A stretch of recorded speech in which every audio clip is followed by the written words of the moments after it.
হরে কৃষ্ণ, রাধে রাধে। আজ একটা আমরা সুন্দর পর্ব শ্রবণ করব। ভগবান যখন এই মর্তধাম ছেড়ে নিত্যধামে যাত্রার প্রাককালে তার মুখ থেকে যে জ্ঞান উদ্ভবকে দিয়েছিলেন, সেই কথাই আজকে আমরা জানার চেষ্টা করব। উদ্ভব উদ্ভব বলেছিলেন যে, হে গোবিন্দ, আপনার ভক্তদের কার্য সমাপন করে আপনি নিজ পরমধামে আপনি চলে যাচ্ছেন, কিন্তু আমার মনে একটা মহতী চিন্তার উদয় হয়েছে। সেই সংশয় আপনি নিরসন করুন এবং নিরসন করে আমাকে শান্ত করুন। অতি শীঘ্রই কলিকাল আসছে, তাই সংসারে অনেক দুঃখ, অনেক দুষ্ট লোকের প্রাদুর্ভাবও হবে। তাদের সৎসঙ্গে অনেক সৎ ব্যক্তিরাও উগ্র স্বভাবের হয়ে যাবে।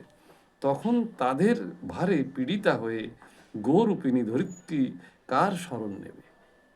হে কমলনয়ন, আমি তো আপনাকে ছাড়া দ্বিতীয় কাউকে এর রক্ষাকর্তা দেখছি না। সুতরাং হে ভক্তবৎসল, আপনি সাধুদের প্রতি কৃপা করে এখান থেকে যাবেন না। হে ভগবান, আপনি বস্তুত নিরাকার ও চিন্ময় মাত্র হয়েও শুধুমাত্র ভক্তের জন্যই এই সগুণ রূপ ধারণ করেছেন। তাহলে আপনার বিয়োগে এই ভক্তজন পৃথিবীতে কি করে বাস করবে? নির্গুণ উপাসনা তো বড়ই কষ্টকর ব্যাপার, সুতরাং অন্য কিছু আপনি চিন্তা করুন। প্রভাস ক্ষেত্রে উদ্ভবের এই কথা শুনে ভগবান চিন্তা করতে লাগলেন যে ভক্তদের আশ্রয়ের জন্য আমার কি ব্যবস্থা নেওয়া উচিত। হে শৌনক ঋষি, ভগবান তখন তার সমস্ত শক্তি ভাগবতের মধ্যে রেখে দিলেন। তিনি অন্তর্ধান করে এই ভাগবত সমুদ্রে প্রবেশ করে গেলেন। তাই এই ভাগবত ভগবানের সাক্ষাৎ শব্দময়ী মূর্তি। এর পূজা, শ্রবণ, পাঠ এবং শুধুমাত্র দর্শনই মানুষের সর্বপাপ নাশ হয়ে যায়। এই জন্য এই ভাগবতের সপ্তাহ শ্রবণ সর্বশ্রেষ্ঠ রূপে গণ্য করা হয়। আর কলিযুগে তো অন্য কোনো সাধনের চেয়ে এই ভাগবত ধর্মকেই শ্রেষ্ঠ বলা হয়েছে।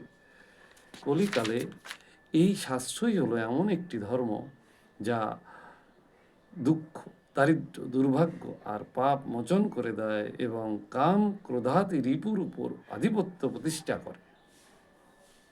নচেৎ ভগবানের এই মায়া থেকে পরিত্রাণ পাওয়া যেখানে দেবগণের পক্ষে দুঃসাধ্য, সেখানে মানুষ কি আর কথা।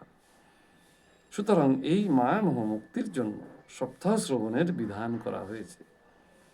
সনকাদি মুনি ঋষিগণ যখন সপ্তাহ শ্রবণের মাহাত্ম্য ব্যাখ্যা করেছিলেন, তখন সবাই একটা বড় আশ্চর্য ঘটনা ঘটেছিল। আমি সেই কাহিনী আপনাদের বলছি। তরুণ অবস্থা প্রাপ্ত তার 2 ছেলেকে নিয়ে সাথে বিশুদ্ধ প্রেম রূপা ভক্তিদেবী বারবার শ্রীকৃষ্ণ গোবিন্দ হরে মুরারি হে নাথ নারায়ণ বাসুদেব বলতে বলতে উচ্চারণ করতে সেখানে উপস্থিত হয়েছিলেন। এই 2 ছেলেকে জ্ঞান আর বৈরাগ্য, 2 জন কিন্তু অসুস্থ হয়ে গেছিলেন। একমাত্র তারা এই ভাগবত কথামৃত রূপ শ্রবণ করেই তারা আগের অবস্থায় ফিরে এসেছিলেন। অতএব কলিযুগে একমাত্র ভাগবত কথামৃতই আমরা শ্রবণ করব, এবং তার জন্য যদি কিছু অর্থ যায়, খরচ হয়, তার জন্য আমরা কিন্তু ভাগবত শাস্ত্রকে ঘরে আনার চেষ্টা করব এবং শ্রবণ করব। হরে কৃষ্ণ, রাধে রাধে, ভালো থাকবেন।